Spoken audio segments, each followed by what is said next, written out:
Baik, Bang Akbar Faisal, Bung Rocky Gerung merasa bahwa hak demokrasinya terhambat. Bukan saya Bahkan merasa. sampai sekarang gitu ya, Oh, Bang, ya, oke lah. Bang Rocky ya. Sampai pasca Pilpres juga Anda merasakan itu sendiri, Bang Akbar Faisal. Saya berada bersama dengan Pak Rocky kalau urusan seperti itu. Bagi saya pribadi soal berbicara pada saat kita mengagungkan yang namanya kita negara demokrasi kedua terbesar bahkan gitu ya, tapi masih ada yang seperti itu, saya mengatakan bahwa saya tidak membenarkannya dan saya ikut memprotes apabila Pak Rocky ya, orang yang sangat kritis bahkan kadang-kadang melelahkan kritisnya itu, tapi menurut saya tidak boleh dilarang seperti itu. Persoalannya adalah apakah kemudian benar itu pelarangan atau sesuatu yang dilebih-lebihkan. Saya tidak terlalu tertarik untuk membahas itu. Tetapi kalau ternyata itu adalah poin yang dipersoalkan, saya katakan saya tidak pernah setuju. Bukan hanya kepada Rocky, kepada siapapun. Yang persoalannya adalah kita, apakah kita cukup mampu untuk mempertanggungjawabkan apa yang kita katakan.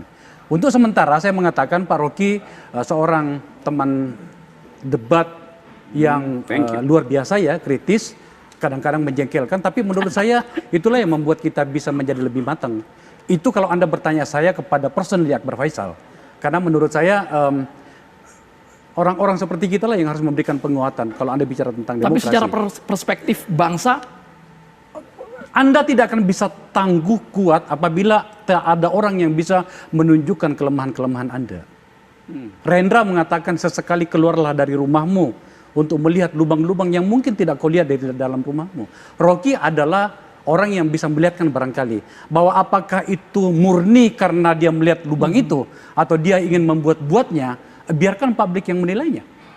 Sebab kita juga tidak akan mau lagi dianggap orang bodoh untuk mengatakan orang ini cerdas beneran apa tidak. Saya jujur mengatakan bahwa pada beberapa bagian saya menikmati perdebatan dengan Rocky. Kecuali pada beberapa bagian yang menurut saya terlalu jauh ya. Tapi itulah demokrasi. Kalau Anda bertanya saya soal itu. Baik, Bang Junimat, catatan Anda, catatan proses penegakan hukum sepanjang tahun 2019 ini. Ya, yang pertama tentu saya harus sampaikan bahwa demokrasi itu adalah milik rakyat ya, milik rakyat, dan tentu karena itu milik rakyat, semua hak mengulangkan pendapat, ya hak berekspresi diatur oleh undang-undang. Ini dulu, poinnya ini dulu ya. Nah, ketika hak demokrasi tersebut disalahgunakan dalam arti penyesatan atau provokasi, maka ini harus dilarang. Perintah undang-undang begitu. Ya, itu perintah undang-undang. Yang kedua, kalau disebutkan tadi mengenai Bung Rocky, saya hanya bisa menangkap sepintas, saya tidak ikuti masalahnya, ambulans atau apapun itu.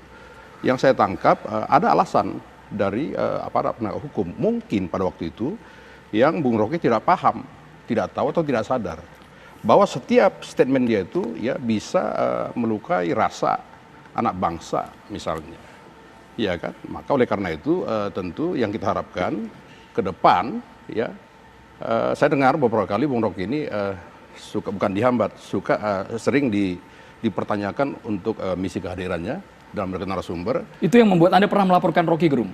Bukan. Maksud saya sebaiknya Bung Rocky itu melihat ke depan secara cerdas dan santun, ya. Yang pertama, yang kedua, ini kan diskusi di sini.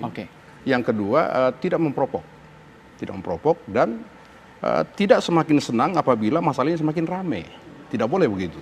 Selesaikanlah masalah secara cerdas dan santun dan cerdaskanlah anak bangsa ini dengan keilmuan kita yang ada. Saya kira Bang Rocky. Iya, saya tidak suka diatur-atur karena saya anggap di dalam demokrasi orang itu hanya bertanggung jawab pada argumennya gitu. Jadi dalam kasus misalnya soal Pancasila itu yang saya sebut Pak Jokowi tidak paham. Kan saya harus memilih mengucapkan Pak Jokowi paham atau mengucapkan Pak Jokowi tidak paham. Dua-duanya pendapat. Kalau saya bilang Pak Jokowi paham Pancasila, saya harus buktikan dalil itu. Dan itu susah buat saya. Kalau saya bilang Pak Jokowi tidak paham, lebih mudah saya buktikan. Jadi saya bertanggung jawab atas argumentasi saya, bukan atas sopan santun, nggak sopan santun. Bagaimana kalau saya bilang, oke, Pak Jokowi tidak paham, tapi saya ucapkan dengan sangat santun. Maka saya nggak kena delik itu atau nggak dilaporin. Jadi jangan lihat bungkusnya. Karena nggak mungkin pikiran itu diaudit oleh cara mengucapkan. Itu poinnya. Nanti kalau saya bilang Jokowi tidak paham Pancasila, itu pendapat saya. pertama, Jokowi paham Pancasila, pendapat saya kedua. Dua-duanya statusnya pendapat, nggak ada beban emosi di situ, nggak ada beban etis. Jadi nanti kalau pakai versi Pak Yunimar, kebebasan berpendapat adalah kebebasan untuk memuji presiden. Kalau mengkritik bukan kebebasan berpendapat. Dua-duanya statusnya saya kira pendapat. begini ya, Bung Rocky, saya kira begini ya. Kalau disebut kebebasan berekspresi, bukan berarti kita melakukan fitnah dalam tanda petik.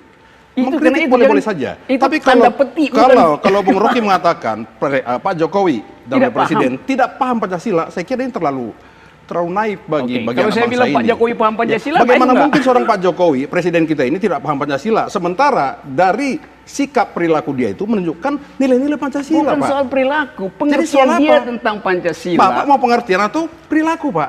Saya begini, saya hormati pendapat Pak Ya kan? Junimar. Kita mau pengertian itu apa? Benar, Kan begitu. Gini ya, saya terangin pelan-pelan ya. Kita jangan berhayal, Oke, Pak. saya tidak berhayal. Saya kasih tahu poin saya ya. Kita lihat realita, jangan Junimar hayalan terus. punya pendapat Jokowi paham Pancasila. Pendapat Junimar menghina saya. Karena bagi saya dia tidak paham, kan dua-duanya pendapat kan.